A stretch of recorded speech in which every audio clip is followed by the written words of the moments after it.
छोटी बहन के लिए प्यारी राखी। शिवानी बिस्तर से उठी और अपने हैंडबैग से राखी यानी रक्षा सूत्र ढूंढकर निकाला।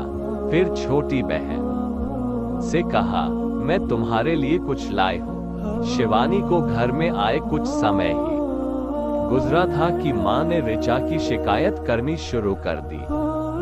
अपनी बहन को तो देखो, उसने शादी की पार्टी में जीन्स और शर्ट पहना था। शादी समारोह में जीन्स। शिवानी ने अफसोस भरे लहजे में पूछा कि और क्या क्या कर डाला उसने। उसकी माँ की भौहें चढ़ी हुई थी। वो गुस्से में लाल थी। कुछ इसी अंदाज भड़कते हुए कहा, पता नहीं ये और क्या क्या करेगी। तुम बच्चे हमारी प्रथा, हमारी संस्कृति और परंपराओं को कभी सच्चा सम्मान नहीं दोगे। मुझे अपनी बहनों की ओर से कभी आदर सत्कार नहीं मिलेगा। वे हमेशा मुझे ताने मारती रहती है कि मैं तुम दोनों का पालन पोषण करने में किस तरह से फेल हो गई हूँ। माँ, आपको नहीं लगता कि इस बारे में बात करें तो अच्छा रहेगा?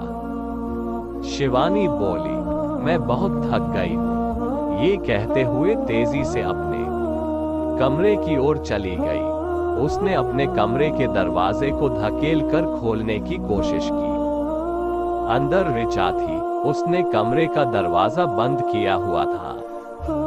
शिवानी ने एक खास अंदाज में दरवाजा खटखटाया। उन दोनों के बीच में ये दरवाजा खुलवाने का एक सीक्रेट था। चटकनी खुलने की आवाज के साथ ही दरवाजा खुला और उसकी बहन ने उसे अंदर आने दिया। अंदर घुसने के बाद दरवाजा बंद करते हुए शिवानी ने उसे चिढ़ाते हुए पूछा, रूठी हुई हो, गुस्सा हो?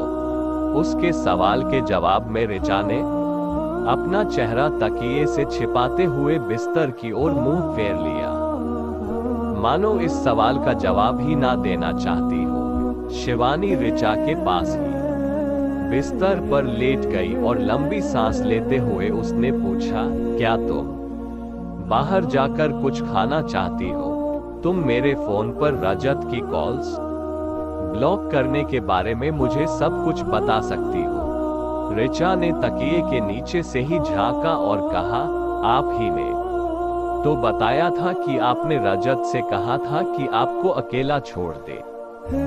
वह फिर भी आपको तंग कर रहा है और आपने मुझसे कहा था कि आपको कॉल्स ब्लॉक करनी नहीं आती है, तो मैंने आपके लिए उसकी कॉल्स ब्लॉक कर दी। मैंने ये तो नहीं कहा कि मैं नाराज हूँ। थैंक्स।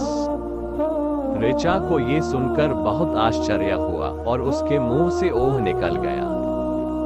शिवानी बिस्तर से उठी, अपने हैंडबैग में हाथ डालकर खोजा, मानो छूकर किसी खास सामान को निकालना चाहती हो। ये लाल रंग का एक खूबसूरत ब्रेसलेट था।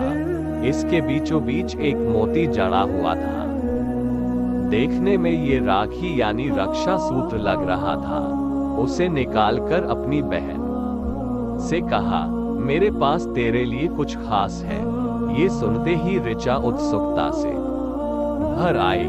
रक्षा सूत्र को देखने के लिए तकिए के नीचे से फिर झांका, लेकिन राखी देखकर उसने अपनी भौहें चढ़ा ली। क्या आपने माँ के शब्दों को एक कान से सुनकर दूसरे से निकाल दिया? मैं कोई लड़का थोड़ी ही हूँ। नहीं, तुम लड़का तो नहीं हो, लेकिन तुम मेरी रक्षक तो हो ना?